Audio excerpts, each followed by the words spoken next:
My interest is in how yoga can support me in our contemporary lives, in our day-to-day lives. So themes such as attachment and aversion and liberation from suffering, I think, are themes of yoga that are a thread from the old times and into the new. But my interest is in how yoga can support me in my modern life and how it can support others in our modern lives.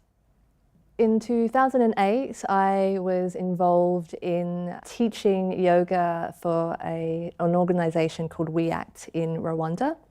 And I went there as a volunteer, one of their first volunteers, to teach women and children who have experienced trauma, mainly sexual trauma, from the genocide in '94. I was there to teach Ashtanga Vinyasa Yoga as a adjunctive or as a support for their clinical therapy. And being there really opened up a sort of a deep inquiry into what yoga is and how yoga can support and assist not just healthy people, but people who are really experiencing true mental and physical suffering. I came to yoga through injury. After working in the city with a bad neck, poor posture and stress. For me, yoga has always been therapeutic, so I've always been very much interested in that transformative therapeutic aspect of it.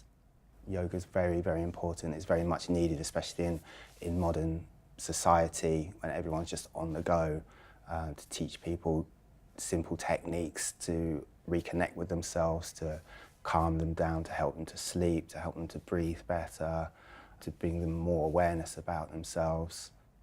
I work with people with quite severe mental health problems, and the way that we breathe is the easiest way that we can change what's going on with our brain, really. But for some people, when you're in a state of stress, if you ask them to change their breathing, it's just going to make them more stressed. So we can do some yoga movements such as raising the arms above the head. If you get people to do that, generally they're going to inhale when they do that without actually telling them to inhale.